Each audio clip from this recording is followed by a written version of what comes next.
दो विद्वानों की कहानी। बहुत पुरानी बात है। एक गांव में दो लड़के रहते थे। एक का नाम ज्ञानवान और दूसरे का नाम बुद्धिमान था। लेकिन दोनों पढ़ने लिखने में बहुत कमज़ोर थे। दोनों के माता पिता उनको लेकर बहुत परेशान थे। उन्होंने ज्ञानवान और बुद्धिमान को अच्छी शिक्षा देने के लिए बनारस भेज दिया। ज्ञानवान और बुद्धिमान ने बनारस में कुछ वर्ष रहकर अध्ययन किया।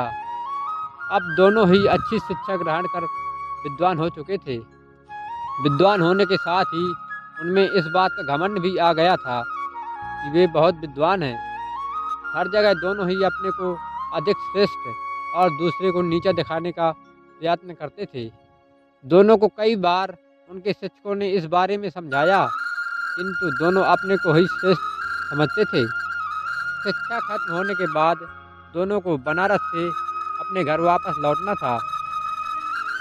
रास्ता बहुत लंबा था। चलते चलते उन्हें रात हो गई और उन्होंने एक गांव में अपना डेरा डाला। गांव के जमींदार को पता चला कि उनके गांव में बनारस से विद्वान आए हुए हैं। जमींदार साहब ने दोनों विद्वानों को रात्रि विश्राम और भोजन के लिए अपने घर आमंत्रित किया। ज्ञानवान और बुद्धिमान दोनों जमींदार के घर आ गए।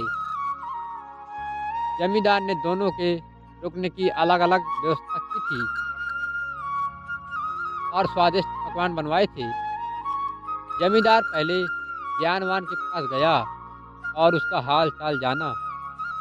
जमींदार पहले तो ज्ञानवान से बहुत प्रभावित हुआ, किंतु अपने घमंड और बुद्धिमान को नीचा दिखाने के लिए ज्ञानवान जमींदार से बोला, बुद्धिमान तो नाम का बुद्धिमान है। इतने दिन बनारस में रहकर भी वह कुछ नहीं सीखा और अभी भी गधा ही है। ज्ञानवान की बातें जमींदार को अच्छी नहीं लगी। ज्ञानवान से मिलने के बाद वह बुद्धिमान से मिलने गया। बुद्धिमान भी ज्ञानवान की तरह ही बातें की और कहा, ज्ञानवान को कोई ज्ञान नहीं है, वह तो बैल है, उसे कुछ नहीं आता। जमींदार दोनों से बहुत निराश हुआ और कुछ देर पश्चात उसने ज्ञानवान और बुद्धिमान को भोजन के लिए बुलाया। दोनों भोजन के लिए आए और जब दोनों को थालियां परोसी गईं तो थाली में घास और भूसा था। थालियां देखकर दोनों जमींदार पर बहुत क्रोधित होते हुए बोले, आपने यहाँ हमें बेइज्जत करने के लिए बुलाया है? क्या हम कोई जानवर हैं तो आप हमें भूसा और घास खिला रहे हैं? जमींदार हाथ जोड़कर बोला, मान्यवर, आप विद्वान हैं और मेरे मेहमान भी। मेरा उद्देश्य आपको बेइज्जत करना नहीं है।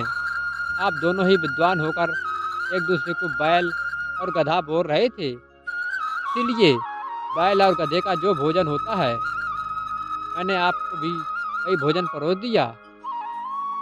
जमींदार की बात सुनकर ज्ञानवान और बुद्धिमान को अपनी गलती का एहसास हुआ और दोनों ने एक दूसरे से क्षमा मांगी और जमींदार को धन्यवाद दिया। जमींदार ने भी दोनों को स्वादिष्ट पकवान खिलाए और दोनों की खूब आवभगत किया।